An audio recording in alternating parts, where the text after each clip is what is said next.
हुन्छ, यहाँहरू सबैलाई ख्रीष्ट येशूको नाममा जय मसीह छ। यहाँहरू सबैलाई स्वागत छ आजको पवित्र सेवामा।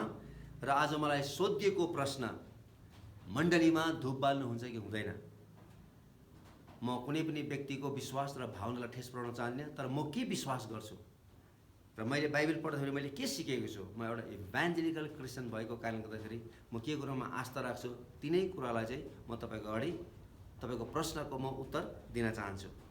इतिहासमा हेर्ने हो भने इतिहासका धेरैभन्दा पनि धेरै प्रमाणहरूले यही कुरो देखाएको छ कि धूप चाहिँ विशेष धार्मिक उद्देश्यको निम्ति, धार्मिक कार्यक्रमहरूको निम्ति प्रयोग गरेको कुरा हामी भेटाउँछौँ। र विशेष प्राचीन मिश्र देशमा, चीनमा, भारतमा र मिडल इस्टमा, यी सबै देशहरूमा चाहिँ जति पनि तिनीहरूले धूपहरू प्रयोग गरेको छ, यी सबै धूपहरू चाहिँ तिनीहरूले आफ्नो देवी देवताहरूको आराधना गर्दाखेरि चाहिँ धार्मिक कार्यक्रममा प्रयोग गरेको कुराहरू भेटाउँछौँ। र विशेष बुद्धिस्टहरूको मन्दिरमा पनि अथवा गुम्बामा पनि तिनीहरूले चाहिँ यो धूपहरू बाल्ने कामहरू गरेको हामी भेटाउँछौँ। र विशेष जति पनि बुद्धिस्टहरूको नन्सहरू छ अथवा भिक्षुहरू छ, ती भिक्षुहरूको चाहिँ उनीहरूको कि त तालुमा कि त हातमा तिनीहरूले चाहिँ त्यो धूप बालेर चाहिँ त्यहाँनिर एउटा चिन्ह लगाएको हुन्छ। त्यो चिन्ह चाहिँ तिनीहरूले आफ्नो जीवनकालभरि नै आफ्नो देवताप्रति चाहिँ समर्पण गरेको एउटा चिन्हको रूपमा चाहिँ तिनीहरूले बोकेर हिँड्नुपर्छ। र अहिले न्यू एज मुभमेन्ट भन्ने नयाँ एउटा एकदम आस्था राख्ने एउटा समुदाय पनि निस्केको छ। तिनीहरूले पनि धूप बाल्ने चलनहरू गरेको छ। र विशेष हिन्दू परम्परा अनुसार र हिन्दू धर्ममा पनि यो चाहिँ संसारको जुनसुकै ठाउँमा हिन्दू धर्म भए तापनि तिनीहरूले पनि धूप बाल्ने गरेको छ। यसकारण चाहिँ यो धूप चाहिँ धार्मिक परम्परामा मात्र होइन अथवा धार्मिक रीतिरिवाजमा अथवा धार्मिक क्रियाकलापमा मात्रै प्रयोग गरेको छैन, तर यो चाहिँ मृत्यु हुँदा पनि विशेष प्रकारले प्रयोग गर्ने गर्छ धूपहरू चाहिँ। र विशेष मान्छेहरू मर्दाखेरि पनि एकदमै धेरै धूपहरू बाल्ने कुराहरू हामी देख्छौँ। र म आफै पनि एक बुद्धिस्ट घरानामा जन्मिएको कारणले गर्दाखेरि र म आफैले देखेको छु कि हाम्रो मरौपरमा चाहिँ हामीले धेरैभन्दा पनि धेरै चाहिँ पहिला चाहिँ धूपहरू बाल्ने गर्थ्यौँ। यसकारण पुरानो करारमा यदि जब हामी बाइबलमा अध्ययन गर्छौँ भनेदेखि चाहिँ प्रायः जस्तो पुरानो करारको थुप्रै खण्डहरूमा चाहिँ जति पनि धूप बाल्ने कुराहरू गरिएको छ, त्यो हरेक धूप बाल्ने कुराहरू चाहिँ अरू देवी देवताहरूको लागि चाहिँ धूपहरू बालेको छ। तर परमेश्वर आफैले पनि इजरायली मानिसहरूलाई एउटा विशेष किसिमको धूप बाल्नको निम्ति एउटा विशेष किसिमको आज्ञा दिनुभएको छ। आउनुहोस् हामी त्यो पद पढ्नेछौँ। हामी प्रस्थानको पुस्तक 25 अध्यायको 22 पदबाट हामी आजको यो अध्ययनलाई सुरु गर्नेछौँ। त्यही म तसित भेट गर्नेछु अनि कृपा आसनमाथि गवाही पार्टीको सन्दुकमाथि हुने ती दुई करूबहरूका बीचबाट इजरायलीहरूका निम्ति सबै आज्ञाहरू म तँलाई दिनेछु। हुन्छ, पुरानो करारमा मन्दिरको 3वटा भाग हुन्थ्यो र पहिलो भागलाई आँगन भन्थ्यो, दोस्रो भागलाई पवित्र स्थान भन्थ्यो र तेस्रो भागलाई चाहिँ महापवित्र वासस्थान भन्थ्यो। र यो पवित्र वासस्थानलाई र महापवित्र वासस्थानलाई चाहिँ एउटा पर्दाद्वारा चाहिँ छुट्याएको थियो। र पवित्र वासस्थानमा चाहिँ एकपट्टि समाधान र एकपट्टि चाहिँ रोटी राख्ने चलन गर्थ्यो र त्यसको बिचमा चाहिँ र त्यो चाहिँ महापवित्र वासस्थानको पर्दामा छुने गरी चाहिँ एउटा चाहिँ सुनको वेदी राखिन्थ्यो र त्यो वेदीमा चाहिँ यो धूप चढाउनका निम्ति चाहिँ परमेश्वरले हरुनलाई, प्रधान पुजारीलाई आज्ञा गर्नुभएको थियो। र त्यसको त्यो भित्र चाहिँ महापवित्र वासस्थानमा चाहिँ पवित्र परमेश्वरको सन्दुक अथवा कृपा आसन, जहाँ पवित्र परमेश्वरको स्वयं उहाँको चाहिँ वासस्थान अर्थात् उहाँको उपस्थितिले वास गर्दथ्यो। र त्यहाँ चाहिँ वर्षमा एकचोटि बाहेक कुनै पनि मानिस त्यो भित्र प्रवेश गर्न पाइँदैन थियो। र त्यो भित्र पवित्र परमेश्वरलाई भेट्नको निम्ति चाहिँ अब मानिसहरूले के क्रियाकलापहरू गर्यो भन्ने कुरो चाहिँ त्यो धूपबाट चाहिँ तिनीहरूले चाहिँ परमेश्वरलाई चाहिँ जानकारी दिने गर्थ्यो। र यहाँनिर अहिले हामीले पढेको खण्डमा चाहिँ यो चाहिँ महापवित्र वासस्थान हो, जहाँ परमेश्वरले मूसालाई भन्नुभयो यो एउटा यस्तो ठाउँ हो जहाँ चाहिँ म तँलाई भेट गर्नेछु भन्ने कुराहरू। र हामी त्यो पद पढ्नेछौँ। आउनुहोस् न हामी प्रस्थान 30 अध्यायको 7 र 8 पद पढ्नेछौँ। वेदीमा हारूनले सुगन्धित मसलाको धूप प्रत्येक बिहान बत्तीहरू सच्याउँदा जलाओस्। फेरि बेलुकी हारूनले बत्ती बाल्दा त्यो जलाओस्। ल भइहाल्यो। यहाँनिर के लेखेको छ भन्दाखेरि चाहिँ प्रत्येक बिहान र प्रत्येक बेलुकी चाहिँ हरुनले चाहिँ पवित्र परमेश्वरको उपस्थितिमा अथवा त्यो महापवित्र वासस्थानभित्र चाहिँ त्यो धूपको सुगन्धित है त्यो धुवाँ चाहिँ त्यहाँनिर पुर्याउनको निम्ति चाहिँ यतापट्टि पवित्र वासस्थानमा चाहिँ प्रत्येक बिहान चाहिँ धूप बाल्नु पर्थ्यो र बिहान बालेको धूपले चाहिँ दिनभरि त्यसले काम गर्थ्यो र बेलुकी बालेकोले चाहिँ रातभरि काम गर्थ्यो। र यहाँनिर पवित्र वासस्थानमा यिनीहरूको जीवन कस्तो छ भनेको चाहिँ हरेक तिनीहरूको आफ्नो जीवन चाहिँ त्यो धूपबाट चाहिँ परमेश्वरलाई मनपर्ने अथवा सुगन्धित धूप जस्तै पुग्न सकोस् भनेर चाहिँ यो एउटा विधि बसालिएको कुराहरू हामी यहाँनिर भेटाउँछौँ। र यो धूप चाहिँ कस्तो हुनुपर्छ भन्ने कुरोहरू चाहिँ र कुन कुन इन्ग्रिडियन्ट्सहरू चाहिँ है के कुराहरूद्वारा चाहिँ यो धूप बनाउनुपर्छ भन्ने कुरोहरू चाहिँ हामी प्रस्थान 30 अध्यायको 34 देखि 38 पदसम्म हामी भेटाउँछौँ। र यो वेदीमा यो सुनको वेदीमा जुन आगो प्रयोग गरिन्थ्यो त्यो आगो चाहिँ विशेष बाहिर भएको आँगनमा भएको ताँबाद्वारा बनाएको त्यो वेदीबाट चाहिँ त्यहाँनिर आगो ल्याउनु पर्थ्यो, जुन कुरो चाहिँ हामी लेवी 16 अध्यायको 12 पदमा हामी भेटाउँछौँ।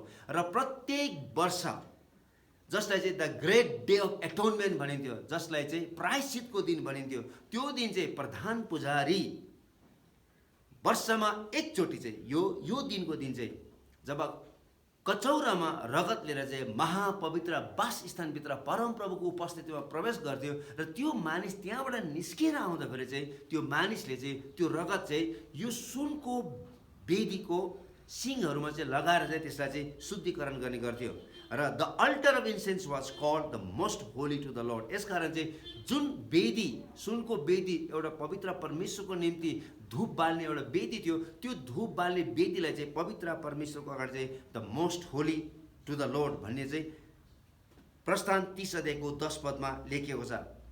र हामी त्यस पश्चात हामी पढ्दै गयो भने चाहिँ इजरायलीले धेरैचोटि पवित्र परमेश्वरको लागि चाहिँ धूप बाल्नुको साटोमा चाहिँ अरू विभिन्न जातिहरूको देवी देवताहरूलाई चाहिँ धूपहरू बालेको कुराहरू भेटाउँछौँ। यसकारण चाहिँ धेरैचोटि चाहिँ परमेश्वर तिनीहरूसँग रिसाउनु भएको छ, परमेश्वर मन दुखाउनु भएको छ। तीमध्येमा हामी एउटा पद हामी पढ्न चाहन्छौँ, यशाया 1 अध्यायको 13 पदमा। यहाँनिर चाहिँ यशायाको पालामा यहुदाका मानिसहरू एकदमै अनाज्ञाकारी भएको छ, परमेश्वरको विरोधमा यिनीहरूले काम गर्न थालेको छ र त्यस्तो बेलामा पनि यिनीहरूले चाहिँ आफ्नो धर्म कर्म चाहिँ गरि नै रहेको थियो। यसकारण परमेश्वरले के भन्नुभएको छ हामी त्यो पद पढ्नेछौँ। व्यर्थका बलिहरू नल्याऊ, व्यर्थका बलिहरू नल्याऊ भनेर परमेश्वरले भन्नुभयो। तिमीहरूको धूप त मेरो निम्ति घिनलाग्दो छ। भइहाल्यो है, तिमीहरूको धूप त मेरो निम्ति घिनलाग्दो छ भनेर परमेश्वरले स्पष्ट भन्नुभयो। यिनीहरूले पवित्र परमेश्वरको आज्ञा उल्लङ्घन गरेको कारणले गर्दाखेरि र तिनीहरूले चाहिँ अरू देवी देवताहरूको निम्ति धूपहरू बालेको कारणले गर्दाखेरि आफ्नो परमेश्वरलाई पनि यिनीहरूले चाहिँ धूप बाल्न खोजिरहेको थियो। यिनीहरूको हृदय चाहिँ शुद्ध थिएन है, यिनीहरूको हृदय अशुद्ध भएको कारणले गर्दाखेरि यिनीहरूको धर्म कर्म चाहिँ पवित्र परमेश्वरको अगाडि चाहिँ त्यो चाहिँ के भएको छ त घिनलाग्दो भएको छ भन्ने कुरो बताएको छ।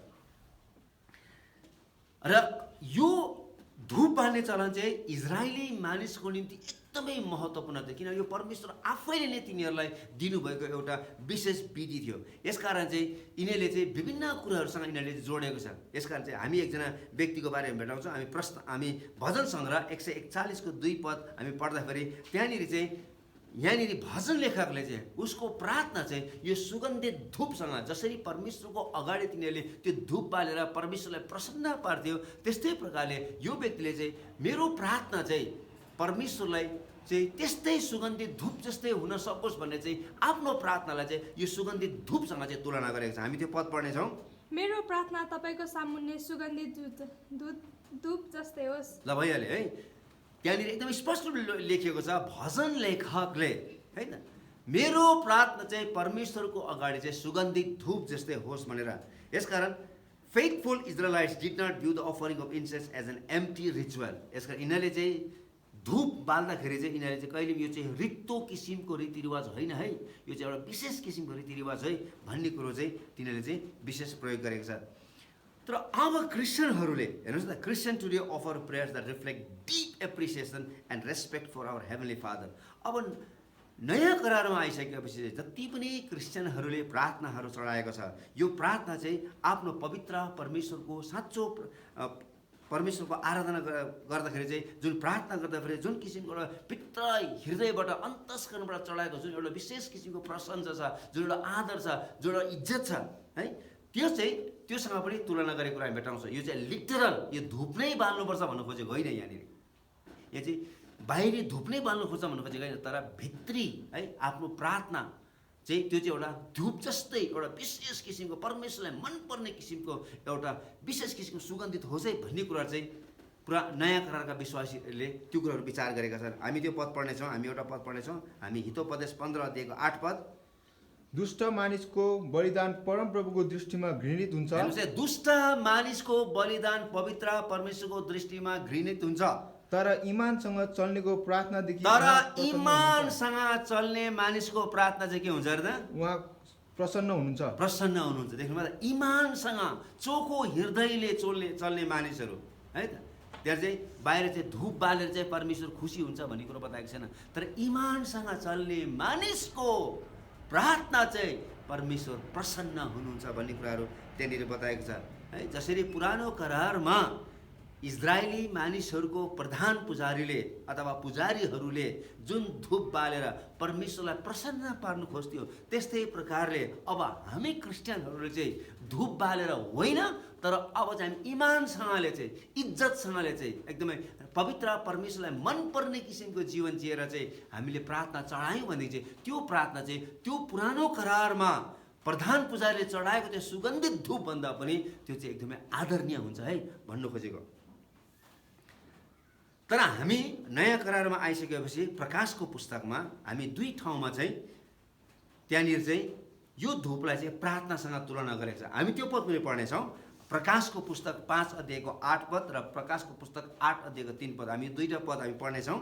जब उहाँले त्यो मुठो लिनुभयो, जब उहाँले त्यो मुठो लिनुभयो, तब ती चारै जीवित प्राणी र 24 धर्मगुरुहरू थुमाको सामुने घोप्टो परे। थुमाको सामुने घोप्टो परे। प्रत्येकको हातमा बीणा र धुपले अनि बीणा र धुपले भरिएका सुनका पात्रहरू थिए, सुनको पात्रहरू चाहिँ धुपले भरेको पात्रहरू थिए। अनि जो सन्तहरूको प्रार्थना हुन्। जो सन्तहरूको प्रार्थना हो है त। ल, पहिलो कुरा त्यो सन्तहरूको प्रार्थना भन्ने कुरा बताएको छ। अर्को पद पनि पढौँ। अनि अर्को एउटा स्वर्गदूत आए, र अर्को एउटा स्वर्गदूत आए, अनि सुनको धुपौरो लिएर वेदीको छेउमा खडा भए। र सुनको धुपौरो लिएर वेदीको छेउमा खडा भए। सिंहासनको सामुन्ने रहेका सुनको वेदीमाथि सबै सन्तहरूका प्रार्थनासँग चढाउनका निम्ति तिनलाई धेरै धुप दिइयो। धेरै धुप दियो। हेर्नुहोस् है त, अब धेरै अब अहिले विभिन्न शिक्षाहरू चाहिँ के कसरी विकास भएको छ भन्दाखेरि चाहिँ नयाँ करारमा पनि थुप्रै ठाउँमा चाहिँ धुपहरू बालेको कुराहरू हामी भेटाउँछौँ, र प्रकाशको पुस्तकमा पनि यहाँ चाहिँ धुपहरू यो चाहिँ सन्तहरूको प्रार्थना हो। यसकारण चाहिँ हामीले चाहिँ मण्डलीमा चाहिँ धुपहरू बालेर चाहिँ यदि हामीले चाहिँ प्रार्थना चढायौँ भनेदेखि चाहिँ हाम्रो प्रार्थना चाहिँ त्यो धुपहरू सँगसँगै माथि उडेर परमेश्वरलाई मनपर्ने सुवासना हुन्छ भनेर चाहिँ धेरै मण्डलीहरूमा चाहिँ यस्तो किसिमको शिक्षा चाहिँ विकास भएको छ है। तर एउटा कुरो चाहिँ हामीले के विचार गर्नु पर्यो भन्दाखेरि चाहिँ यो चाहिँ पुरानो करारमा भएको एउटा शिक्षा हो, पहिलो कुरो। हेर्नुहोस् है त, अब यहाँनिर प्रकाशको पुस्तक 5 अध्यायको 8 पद र प्रकाशको पुस्तक 8 अध्यायको 3 पद है। अब यहाँनिर चाहिँ एउटा प्री ट्रिबुलेसन छ, पोस्ट ट्रिबुलेसन छ, ट्रिबुलेसन छ होइन। यो विभिन्न शिक्षाहरू छ। अब म चाहिँ प्री ट्रिबुलेसनमा विश्वास गर्ने मानिस भएको कारणले गर्दाखेरि चाहिँ प्रकाशको पुस्तक 2 अध्याय र 3 अध्यायमा चाहिँ मण्डलीको बारेमा प्रशस्त मात्रामा लेखिएको छ, अथवा त्यहाँ 7 वटा मण्डलीहरूको बारेमा लेखिएको छ। तर जब हामी 4 अध्यायको 1 पद पछि अथवा 4 अध्यायको 2 पद पछि हामी पढ्दै गयो भने चाहिँ जबसम्म हामी 19 अध्यायमा हामी आइपुग्दैनौँ तबसम्म चाहिँ हामी कहीँ पनि मण्डली भन्ने शब्द हामी भेटाउँदैनौँ। अर्थात् त्यति बेलासम्म चाहिँ यो मण्डली चाहिँ पृथ्वीबाट उठाइ लिएर गइसकेको छ। हेर्नुहोस् है, मण्डली चाहिँ पुरै रूपले पृथ्वीबाट उठाइ लगिएको कारणले गर्दाखेरि चाहिँ मण्डलीले कहीँ पनि चाहिँ त्यहाँनिर चाहिँ प्रार्थना गरेको कुराहरू हामी भेटाउँदैनौँ। तर जति पनि हामी त्यस पश्चातको जति पनि हामी प्रार्थनाहरू भेटाउँछौँ त्यो चाहिँ इजरायली मानिसहरूले नै त्यही पुरानो करारमै भएको पुरानै करारको व्यवस्थालाई पालन गरेको र तिनीहरूले प्रार्थना गर्दाखेरि चाहिँ तिनीहरूको प्रार्थना चाहिँ सुगन्धित धुप जस्तै त्यो चाहिँ धुपहरूमा प्रार्थनाको स्वरूपमा चाहिँ परमेश्वरको अगाडि पुगेको छ है भन्ने कुरा बताएको छ। मण्डलीको बारेमा कहीँ पनि बताएको छैन। मण्डली चाहिँ उठाइ लगिसकेको छ र यसकारण चाहिँ मण्डली उठाइ लगिएको कारणले गर्दा चाहिँ त्यो चाहिँ मण्डलीको प्रार्थना होइन, त्यो चाहिँ इजरायलीहरूको प्रार्थना हो भनेर चाहिँ हामीले बुझ्नुपर्छ। जकरिया ले पनि प्रार्थना गर्दाखेरि हेर्नुहोस् त मानिसहरू कसरी भिड लागेको थियो भन्ने कुरा लुका 1 अध्यायको 10 पदमा के लेखेको छ त्यहाँ हेर्नुहोस् त। जकरियाको पालो आएको थियो धूप बाल्नको निम्ति। धूप बाल्ने बेलामा मानिसहरूको सारा भिड बाहिर प्रार्थना गरिरहेको थियो। ल भइहाल्यो है त। धूप बाल्ने पालोमा जब जकरिया पुजारी पवित्र परमेश्वरको उपस्थितिभित्र पसेर गयो, सबै मानिसहरू चाहिँ बाहिर पर्खिरहेको थियो। हेर्नुहोस् यो चाहिँ के हो त, यो अझै पनि पुरानो करारमै छ।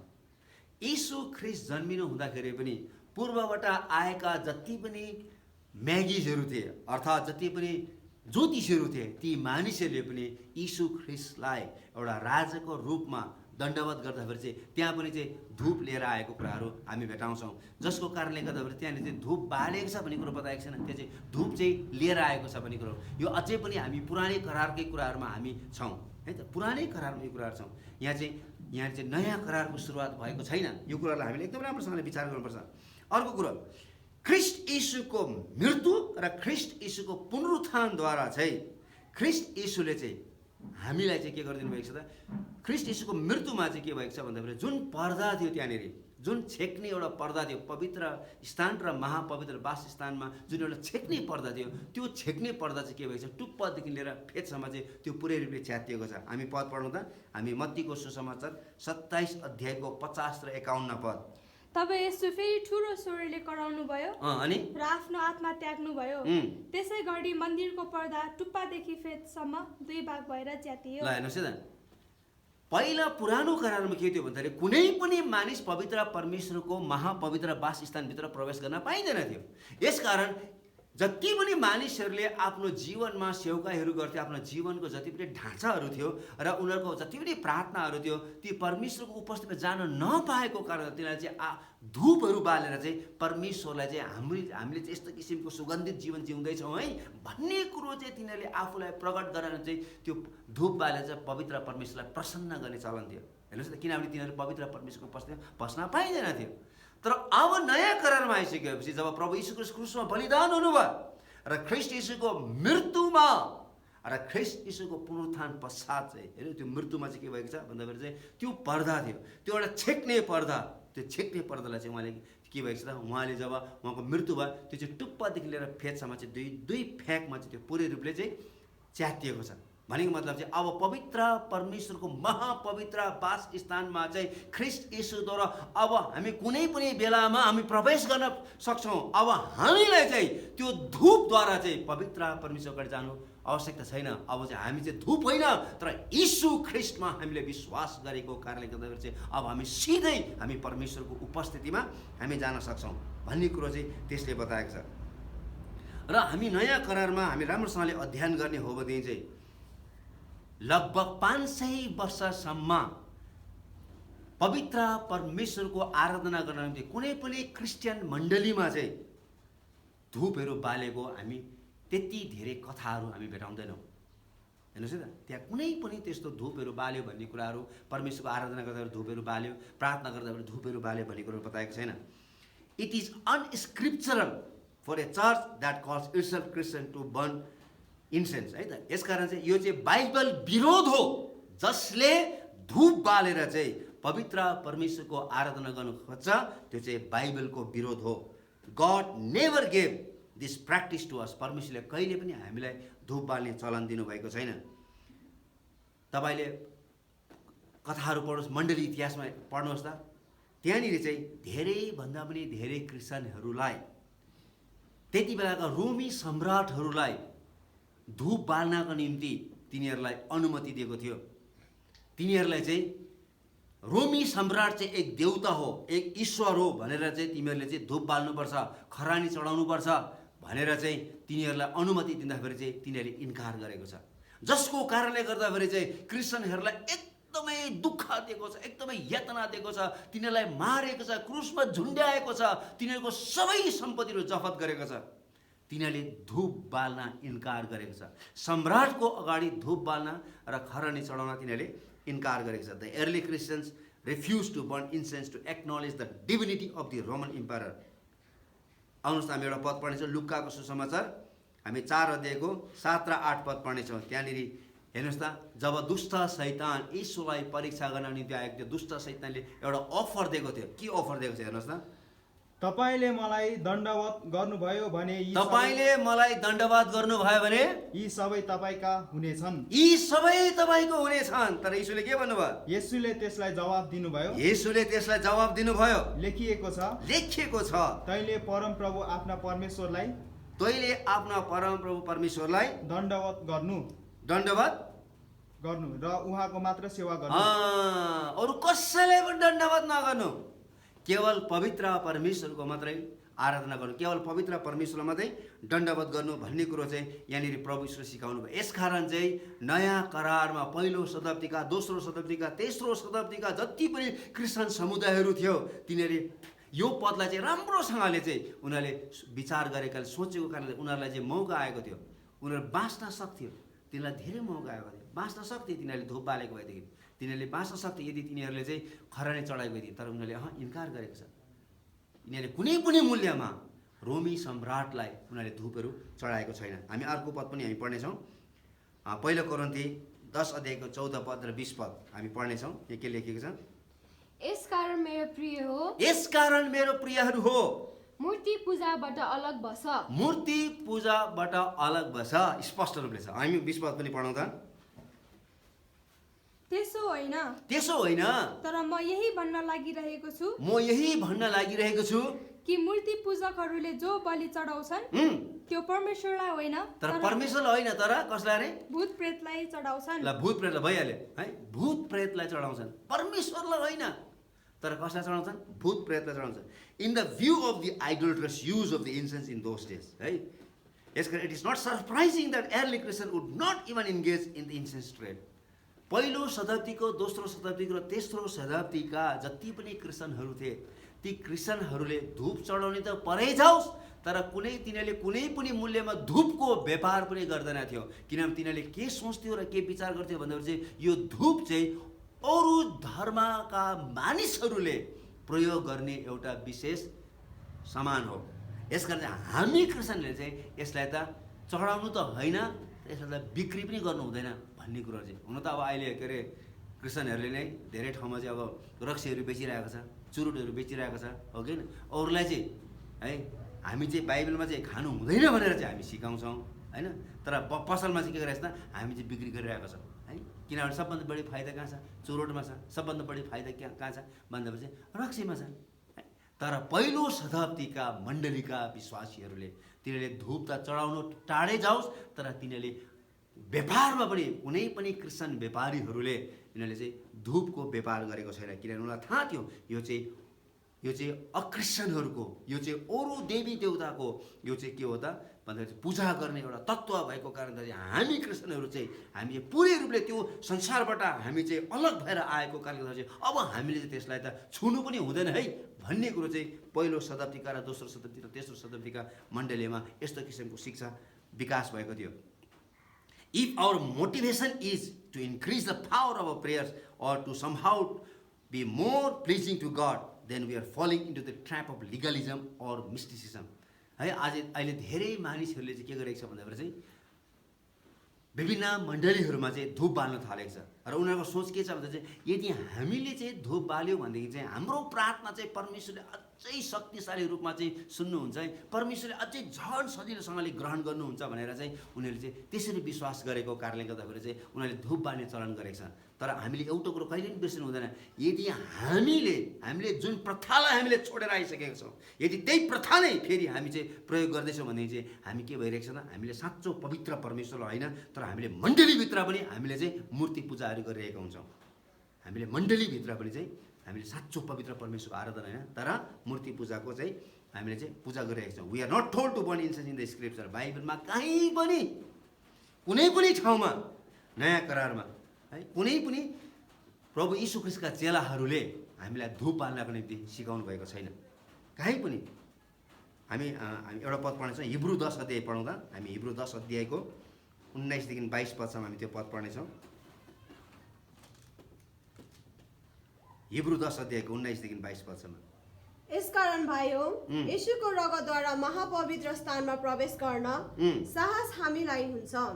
हाम्रा निम्ति एउटा नयाँ र जीवित मार्ग उहाँले खोलिदिनु भयो, जसको कारण पर्दाद्वारा अर्थात् उहाँको शरीरद्वारा भएर हामी भित्र बस्न सक्छौँ।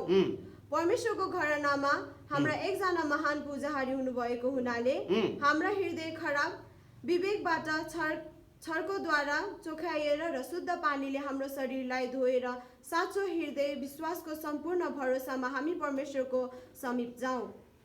यसकारण यहाँनिर चाहिँ धूप बाल्दै अब परमेश्वरको उपस्थितिमा जाने चलन छैन। हो ख्रिस्ट येशू जुन पर्दालाई उहाँले आफ्नो शरीरमा उहाँले त्यसलाई पुरै रूपले तोडिदिनु भएको छ, त्यसलाई पुरै रूपले च्यातिदिनु भएको छ, त्यस पुरै रूपले बाबु खुल्ला ढोका भएको छ। अब कुनै पनि बेला हामी ख्रिस्ट येशूको बहुमूल्य रगतमा हाम्रो पापहरू क्षमा भएको कारणले गर्दा ख्रिस्ट येशूमाथि हामीले विश्वास गरेको कारणले हामी साहससित कुनै पनि मूल्यमा अब चाहिँ हामी परमेश्वरको अगाडिमा हामी जति बेला चाहे तापनि हामी चाहिँ त्यहाँ जान सक्छौँ। पुरानो करारमा वर्षमा एकचोटि मात्रै प्रधान पूजा जान पाउँथ्यो, अरू कुनै पनि मानिसहरू जान पाउँदैन थियो। अनि यहाँनिर एकदमै स्पष्ट रूपले बताएको छ, हाम्रो हृदय खराब विवेकबाट छर्कोद्वारा चोख्याएर र शुद्ध पानीले हाम्रो शरीरलाई धोएर साँचो हृदयले विश्वासको सम्पूर्ण भरोसामा हामी परमेश्वरको समीप जाउँ है, दृढको साथमा। अझै त्यो अझै तल लेखेछ, हामीले दृढ स्वीकार गरेको आशालाई दोधार नबनाइकन है दरिलोसँग थामिराखौँ, किनभने जसले प्रतिज्ञा गर्नुभयो उहाँ विश्वासयोग्य हुनुहुन्छ। जसले एकदमै जुन कुरामा हामीले प्रभु यीशुले उहाँले हामीलाई दिनुभएको छ त्यसलाई चाहिँ अब हामीले के गर्नुभयो त बलियोसँगले चाहिँ पक्रिराख्नुपर्छ भन्ने कुराहरू। अब एउटा प्रश्न आउनसक्छ है त, question to be asked, will my action cause a weaker brother in Christ to stumble? तपाईँ राम्रोसँगले विचार गर्नुहोस्। हामी जुन एक समय जुन धर्ममा थियौँ, जुन विश्वासमा थियौँ, त्यो विश्वासमा हामीले के गरेका छौँ भन्दाखेरि चाहिँ हामीले धेरै धुपहरू बालेका छौँ है। अब हामी त्यो संसारबाट, त्यो पिंजडाबाट, हामी त्यो बन्धनबाट अब हामी निस्किएर आइसकेका छौँ। अब हाम्रो विश्वास चाहिँ एकमात्र साँचो पवित्र परमेश्वरमाथि हामीले राखेका छौँ र हामी भन्छौँ हाम्रो विश्वासको कारणले गर्दाखेरि हामी पवित्र परमेश्वरको अगाडि ख्रिस्ट येशूद्वारा सित्तैमा धर्मी ठरेका छौँ, हाम्रो पापहरूको क्षमा भएको छ, अब हामी पुरै रूपले नवीकरण भएको छौँ, हामी नयाँ सृष्टि भएको छौँ भन्ने कुराहरू। अब हामी फेरि पनि त्यही पुरानै हामीले छोडेकै कुराहरू चाहिँ फेरि फर्काएर चाहिँ मण्डलीमा धूप बाल्न थाल्यो भनेदेखि चाहिँ नयाँ विश्वासीहरूले के भन्छ होला? तपाईँ राम्रोसँगले विचार गर्नुहोस्। नयाँ विश्वासीले के भन्छ होला है? हामी त्यही उपस्थितिबाट आयौँ, त्यही बन्धनबाट आयौँ, अब फेरि हामी त्यही बन्धनमै हामी नारिने, त्यही जुवामै हामी नारिने। तिनीहरूको विश्वास पावलले यसलाई रोमी 14 अध्यायमा र पहिलो कोरिन्थी 10 अध्यायमा चाहिँ राम्रोसँगले बताएको छ। हेर्नुहोस् न, हामीले कमजोरी विश्वासको खातिर पनि हामीले के गर्नुपर्छ त? हामीले चाहिँ है यी सबै कुराहरूलाई त्याग्नुपर्छ भन्नु खोजेको। हामीले विश्वासी कमजोरी विश्वासको खातिर भए पनि हामी चाहिँ के हुनुपर्छ त? विश्वासमा बलियो हुनुपर्छ है भन्ने कुराहरू चाहिँ त्यहाँनिर बताएको छ। हामी गलाती 5 अध्यायको 13 पद हामी पढ्नेछौँ। गलाती 5 अध्यायको 13 पदमा के लेखेछ? भाइ हो तिमीहरू त स्वतन्त्रताको निम्ति बोलाइएका हौ, तिमीहरू त स्वतन्त्रताको निम्ति बोलाइएका हौ, केवल त्यस स्वतन्त्रतालाई पापमय स्वभावको निम्ति प्रयोग नगर, पापमय स्वभावको निम्ति प्रयोग नगर। भइहाल्छ त्यति है त। यसकारण चाहिँ परमेश्वरले हामीलाई चाहिँ फ्रिडम दिनुभएको छ, स्वतन्त्रता दिनुभएको छ। यी सबै किसिमको पाप बन्धन यो संसारमा भएको सबै रीतिरिवाजहरूबाट चाहिँ उहाँले हामीलाई स्वतन्त्र दिनुभएको छ।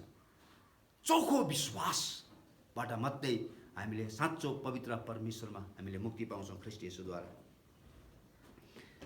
यसकारण परमेश्वरले चाहिँ त्यस्ता व्यक्तिहरूलाई चाहिँ उहाँले के गर्नुहुन्छ त? उहाँले चाहिँ दण्ड दिनुहुन्छ जुन व्यक्तिले चाहिँ पुरै रूपले चाहिँ मिक्स गरिन्छ पवित्र परमेश्वरको सेवालाई र संसारमा भएको रीतिरिवाजलाई जब मिक्स गर्छ त्यस्तोलाई चाहिँ परमेश्वर के गर्नुहुन्न त? परमेश्वर खुसी हुनुहुन्न। हामी त्यो पद पढ्नेछौँ। दोस्रो कोरिन्थी 6 अध्यायको 17 पदमा यहाँनिर चाहिँ पावलले यशाया 52 अध्यायको 11 पदमा के कुरो लेखिएको छ त्यो कुरोलाई चाहिँ यहाँले उसले कोट गरेर भनिरहेको छ। यसकारण तिनीहरूका बीचबाट निस्केर आओ। यहाँनिर पावलले यसकारण तिनीहरूको बीचबाट हामी निस्केर आइसकेका छौँ। अनि र तिनीहरूबाट तिमीहरू अलग हो। तिनीहरूबाट तिमीहरू अलग हौ। परमप्रभु भन्नुहुन्छ, परमप्रभु भन्नुहुन्छ, अशुद्ध कुरा केही नछौ अशुद्ध कुरो केही नछौ र म तिमीहरूलाई ग्रहण गर्नेछु। र म तिमीहरूलाई ग्रहण गर्नेछु। हेर्नुहोस् है त, अशुद्ध कुरो केही नछौ,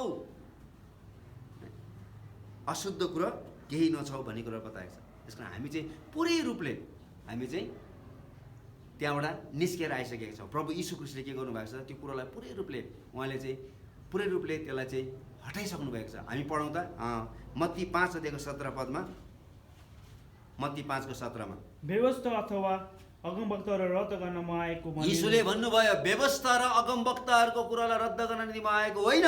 भने नसम्झ, नसम्झ, म ती रद्द गर्न होइन म ती रद्द गर्नलाई होइन, तर पुरा गर्न आए। म पुरा गर्न आएँ। हेर्नुहोस् त, जति पनि पुरानो करारमा यो धूप बाल्ने चलनहरू थियो, त्यो सब एउटा आउनेवालाको एउटा छाया मात्र थियो। र यसकारण प्रभु यीशु ख्रीष्ट व्यवस्थालाई रद्द गर्नको निम्ति होइन, उहाँमा सबै कुराहरू अब पुरा भएको छ। यसकारण अब फेरि चाहिँ अब हामी उहाँको अगाडि चाहिँ धूप बाल्नु कुनै पनि आवश्यकता छैन, किनभने प्रभु यीशु ख्रीष्टले ती सबै कुराहरू पुरा गरिसक्नु भएको छ। यसकारण अब हाम्रो आराधना चाहिँ कस्तो हुनुपर्छ त भन्दाखेरि चाहिँ यूहन्नाको सुसमाचार हामी 4:24 हामी पढ्नेछौँ। हाम्रो आराधना चाहिँ कस्तो हुनुपर्छ भन्ने कुराहरू हामी पढ्नेछौँ। परमेश्वर आत्मा हुनुहुन्छ परमेश्वर आत्मा हुनुहुन्छ र उहाँको आराधकहरूले आत्मा र सत्यतामा आराधना गर्नुपर्छ। हेर्नुहोस् त, एकदमै स्पष्ट रूपले बताएको छ। परमेश्वर त्यहाँनिर चाहिँ यीशु ख्रीष्ट आफैले नै भन्नुभयो, अब परमेश्वरलाई भेट्न जाँदाखेरि, अब परमेश्वरको आराधना गर्न जाँदाखेरि चाहिँ अब धूपहरू लिएर होइन, तर अब साँचो आत्मामा जानुपर्छ। जुन आत्मामा उहाँले हामीलाई पुरै रूपले उहाँले हामीलाई सबै पापको बन्धनबाट, सबै किसिमको व्यवस्थाको बन्धनहरूबाट, रीतिरिवाजको बन्धनबाट, त्यो अन्धकारमा भएको त्यो सबै शक्तिहरूबाट उहाँले हामीलाई छुटकारा दिनुभएको छ। हामी पढौँ त कलसी 2:14 र हाम्रो विरुद्धमा रहेको तमसुक र त्यसका सबै कानुनी विधिहरूलाई क्रुसमा किल्ला ठोकी रद्द गरिदिनु भयो। ल हेर्नुहोस् त, सब कुराहरू जति पनि हाम्रो विरुद्धमा तमसुक बनाइएको थियो, त्यो हरेक कुराहरू चाहिँ यीशु ख्रीष्टले क्रुसमा टाँगिसक्नु भएको छ। यसकारण चाहिँ नयाँ करारमा कुनै पनि ठाउँमा न त प्रभु यीशु ख्रीष्टले धूप बाल्नु भयो, न त यीशु ख्रीष्टको चेलाहरूले धूप बाल्नु भयो, न त पहिलो शताब्दीका, दोस्रो शताब्दीका, तेस्रो शताब्दीका र चौथो शताब्दीका क्रिस्चियनहरूले धूप बालेको थियो। कसैले पनि धूप बालेको छैन। यसकारण हामीले पनि पवित्र परमेश्वरको साँचो आराधना गर्दाखेरि अब धूप लिएर होइन, तर ख्रीष्ट यीशुमा हामीले गरेको विश्वासको कारणले गर्दाखेरि आत्मा र सत्यतामा पवित्र परमेश्वरको आराधना गर्नुपर्छ। हुन्छ, परमेश्वरले हामी सबैलाई आशिष दिएका हौँ। आउनुहोस् हामी प्रार्थना गर्नेछौँ।